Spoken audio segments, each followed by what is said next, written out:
mestské zastupiteľstvo. Nasleduje bod rôzne. V rámci tohto bodu bol poslancom mestského zastupiteľstva zaslaný materiál, návrh pani magisterky Viery Moknáňovej. Poslanecký návrh. Nech sa páči. Uvedte svoj materiál. Návrh na uznesenie máte.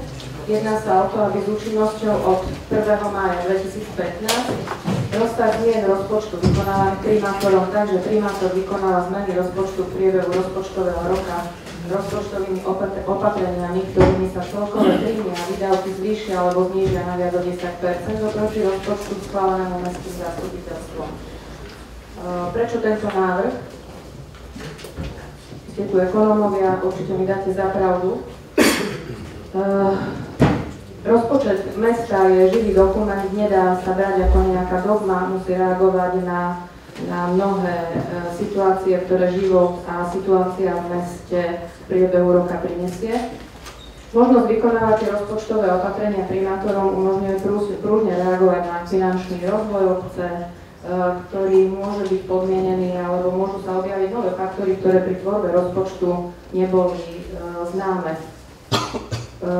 Navyše, ak sa pozrieme do minulosti, aj v minulosti mal primátor možnosť meniť rozpočet mesta.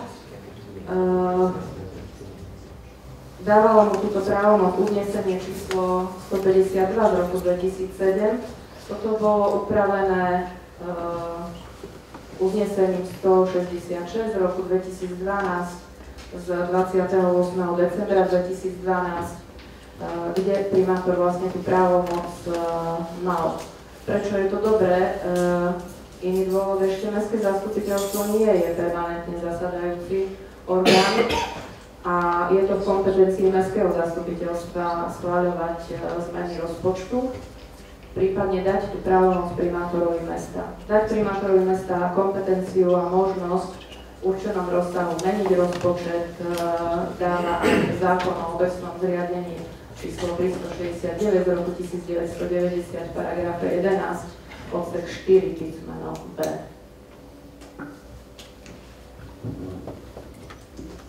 Ďakujem. Otváram diskusiu v uvedenom bodu. Pán doktor Halafy. Ďakujem za slovo. Teraz už keď dopadli vážne, sme si všetko povedali, čo sme chceli.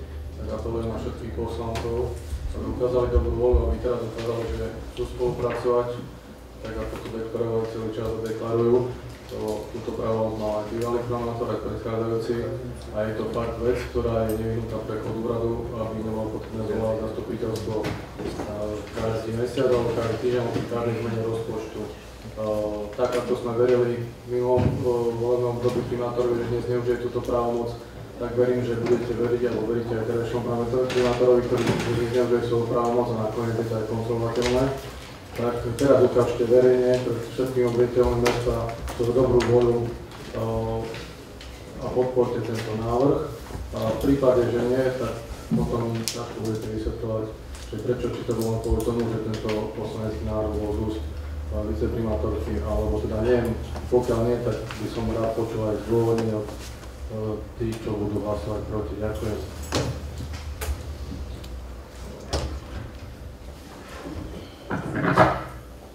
Pán Žiervola. Veľmi krátko, neverím, nepodporím.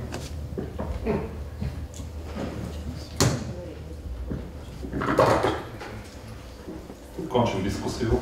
Pardon, doktor Tomko, nech sa páči s faktickou poznámkou. Zdá sa mi, že 10% je vysoká suma.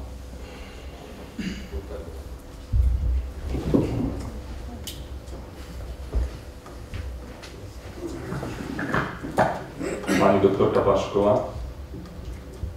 Verejne hovorím, že nepodporím. S faktickou pani magisterka Moknáňová. Nebránim sa návrhu, možno ak máte pocit aj kolega a kolegyňa, možno aj preto, že tá suma sa vám zdá byť vysoká, tak neviem, čo to znamená, 5%. Je potrebné mať nejakú možnosť pohybu. Všetci tu viete veľmi dobre, že nie je možné 100% dodržiavať rozpočet. Primátora, to je jedno aký. A dovolte mi spomenúť aj keď taktorí tak trošku posmešne na moju adresu, že som učiteľka, tým ešte raz prizvukujem, že som hrdá na to. Ale pán inžinier Kolesár bol v našej škole, fungovalo pri našej škole rodičovské združenie, ktorého bol predsedom. A musím povedať, že ako riaditeľka, aj keď bývalá riaditeľka, som mu vďačná za to, že to rodičovské združenie začalo fungovať tak, ako funguje. Možno jedno z najlepších na Slovensku, kde rodičia majú záujem, vedia, že má to zmysel, keď prídu na tie zasadnutia. A musíte mi dať za pravdu, pán Kolesár, že aj v takej inštitúcii, ako bolo rodičovské združenie, bolo potrebné dať tomu predsedovi nejakú tú právomoc, aby sa nemusel vždy schádzať výbor, respektíve rada rodičovského združenia. Aj keď mestské zastupiteľstvo je čosi iné, ale myslím si, že primátor si zaslúži tú dôveru, keďže ju dostal od občanov mesta, aby mohol pružne reagovať na to, čo prinesie život a mal možnosť zmeniť rozpočet. Končím diskusiu a žiadam návrhovú komisiu, aby prednesla návrh na uznesenie.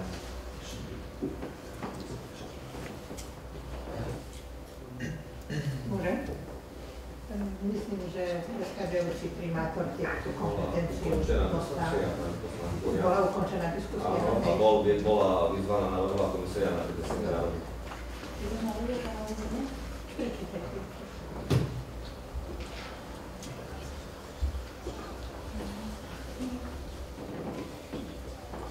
Mestské zastupiteľstvo v Trebišove určuje s účinnosťou od 1. mája 2015 rozsah zmien rozpočtu vykonávaných primátorom tak, že primátor vykonáva zmeny rozpočtu v priebehu rozpočtového roka rozpočtovými opatreniami, ktorými sa celkové príjmy a výdavky zvýšia alebo znížia najviac o 10% oproti rozpočtu schválenému mestským zastupiteľstvom. Ďakujem, prosím, hlasujme.